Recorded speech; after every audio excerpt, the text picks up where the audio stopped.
Bonjour les amis. L'obusier polonais automoteur Krab de 155 mm est reconnu comme l'un des meilleurs obusiers de notre époque. Et c'est parfaitement illustré dans les batailles pour la libération de l'Ukraine. Il mérite donc certainement l'attention qu'il suscite. Aujourd'hui, je vais vous parler de la mission de l'obusier automoteur Krab en Ukraine, de ce qu'il a de si spécial et pourquoi il est si bon.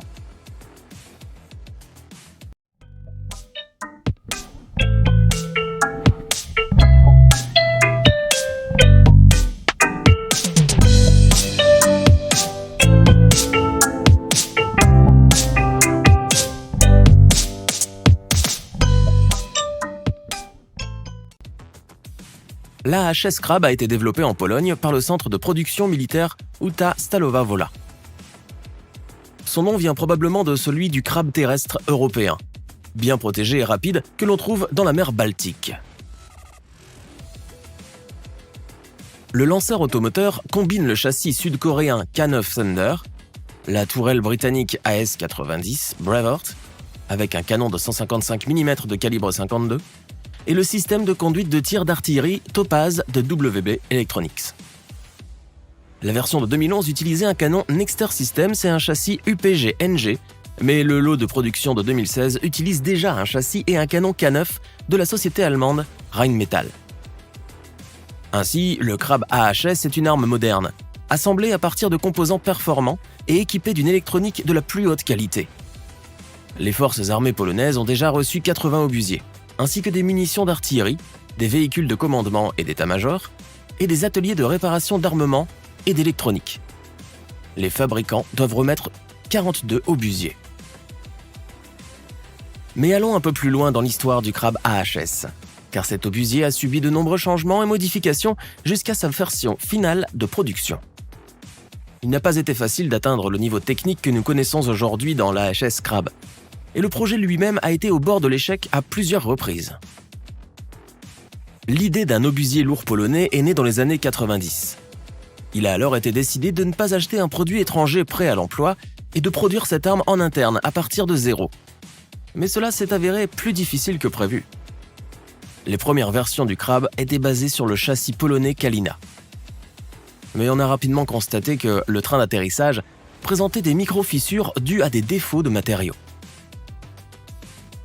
En outre, il y avait des problèmes avec le système de refroidissement ainsi que des fuites dans les systèmes de carburant et d'échappement, qui ont conduit à l'empoisonnement de l'équipage. En raison de ces problèmes, la décision a été prise de changer de fournisseur de châssis. En décembre 2014, le châssis sud-coréen K9 Thunder, fabriqué par Samsung Techwin, a été choisi, mettant fin aux problèmes persistants. Cependant, ce n'était pas seulement le train d'atterrissage qui posait problème. Un autre problème se pose du côté britannique. Les Britanniques avaient cessé de produire des canons automoteurs pour l'AC-90 et le projet a dû être sérieusement modifié à nouveau. Les experts du ministère de la Défense nationale, qui ont mené une enquête auprès des fabricants de canons d'artillerie de 155 mm, ont choisi la société française Nexter. En revanche, les autres composants du canon de l'obusier, tels que le frein de bouche, le berceau, le boulon de calage et le rétracteur, sont restés de fabrication polonaise. Le nouveau canon de 155 mm de Nexter Systems, associé à des composants fabriqués en Pologne, a passé avec succès tous les tests de tir. Par la suite, il a été rapidement décidé d'acheter d'autres canons à la société allemande Rheinmetall, en raison de conditions beaucoup plus favorables. Cependant, en 2014-2016, après une injection financière, une importante modernisation de l'atelier de production de canons à Huta Stalowa Wola a été réalisée, grâce à laquelle l'AHS Krab a reçu des canons produits au niveau national. Cela a donné naissance à l'un des systèmes d'artillerie automoteur les plus modernes et les plus puissants du monde, compatibles avec les munitions de 155 mm de l'OTAN. L'obusier automoteur Krab pèse 52,1 tonnes en configuration de combat. Il mesure 12,5 mètres de long, 3,58 mètres de large et 3,13 mètres de haut. Dans cet obusier est installé un moteur diesel 12 cylindres MTU 881 KA500 turbocompressé et d'une puissance de 1000 chevaux, qui permet au Krab d'atteindre une vitesse maximale de 67 km/h sur autoroute. Sur un terrain plat et non pavé, le véhicule peut atteindre une vitesse de 30 km/h et de 15 km/h en tout terrain. Voyez à quelle vitesse l'obusier se déplace sur un chemin de terre dans un champ de tournesol ukrainien. Malgré son poids énorme, grâce à la suspension pneumatique, le crabe exerce moins de pression sur le sol qu'un camion semi-remorque classique. Avec un réservoir entièrement rechargé, le véhicule peut parcourir environ 400 km. Parmi les atouts absolus, on trouve le groupe électrogène de 5,5 kW. C'est-à-dire qu'il peut fonctionner sans allumer le moteur principal. La vidéo montre les militaires ukrainiens en train de diriger la tourelle et pointer le canon, alors que le moteur de l'obusier ne tourne pas, ce qui permet d'économiser du carburant et de préserver le moteur. Les artilleurs tirent sur l'ennemi dans des conditions confortables. La taille de l'espace intérieur leur permet d'agir de concert sans déranger personne. Et en silence, en envoyant rapidement et précisément les obus à destination. L'armure est faite de plaques d'acier 1000A 12560H. La protection de l'équipage est également renforcée par l'utilisation de systèmes d'explosion, d'incendie et de ventilation. Le crabe est équipé entre autres du système de navigation et de positionnement au sol FIN 3110L, du GPS, du radar balistique MVRS 700 SCD, du système de conduite de tir et du système d'alerte et d'autoprotection Obra 3 SSP-1. Les communications externes sont assurées par la radio numérique Ranmore. Les communications internes par le phonet de WB Electronics. La protection balistique est assurée par le système d'alerte par faisceau laser, le système de protection contre l'incendie Kit de Gras et le système d'alarme automatique de pollution Taifas B. Ce système est si sensible qu'il détecte même le faisceau d'un pointeur laser classique, utilisé pour les présentations. Lorsque le système détecte un faisceau laser, l'équipage peut lancer des bombes fumigènes pour couvrir la plateforme et lui permettre de se déplacer vers un endroit sûr. Si une contamination chimique est détectée dans l'environnement, une pression est créée dans le véhicule pour empêcher l'air contaminé de pénétrer dans le véhicule depuis l'extérieur. Les systèmes électroniques entièrement développés en Pologne sont responsables de la très grande précision et de la cadence de tir. Il s'agit notamment du calculateur de visée et du calculateur balistique. Le premier sert à contrôler le fonctionnement de la tourelle. Le second affiche la situation sur le champ de bataille et est également chargé d'effectuer les calculs balistiques et de fournir aux tireurs les réglages précis nécessaires au tir. L'armement de base de l'obusier automoteur crabe est un canon de 155 mm, 50 de calibre, monté sur un support. Il est doté d'une longue culasse monolithique à mouvement de coin vertical et d'un frein de bouche à double chambre. La chambre de l'obusier est conçue pour accepter tous les types de munitions de 155 mm au standard OTAN. Le chargement des obus et des missiles dans le canon est semi-automatique. La machine autopropulsée crabe est équipée d'un palan électrique et d'un mécanisme de pointage. Le système de conduite de tir du crabe comprend 3 calculateurs balistiques pour assurer les tâches de conduite de tir. Il s'agit du terminal de commande qui accélère le processus de pointage, de chargement et de tir, de l'ordinateur de ciblage qui calcule les paramètres et actionne les mécanismes de rotation de la tourelle après avoir reçu les données pertinentes, et de l'ordinateur balistique qui affiche la situation tactique sur la carte numérique et génère les réglages pertinents pour un tir efficace et précis. En outre, l'ensemble du processus de visée et de tir était assisté par un radar d'artillerie Doppler monté au-dessus de la barre, qui servait à mesurer la vitesse initiale des obus d'artillerie. Le canon était également équipé d'un système de navigation terrestre inertielle et de référence topographique avec un récepteur GPS. Un viseur de type Avimo DFS 90 est utilisé pour observer directement les cibles et diriger le tir.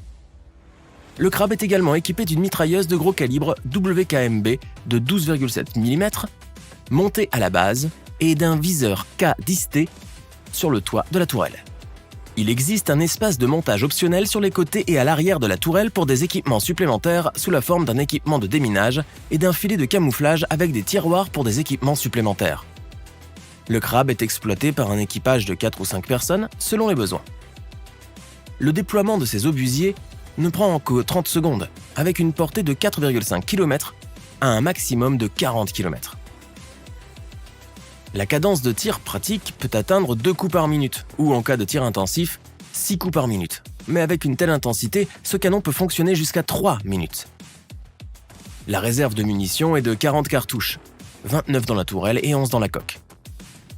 Au cours de l'agression russe, l'Ukraine a déjà reçu 18 obusiers automoteurs Krab de la Pologne, qui a toujours soutenu la nation ukrainienne depuis les premiers jours de l'invasion.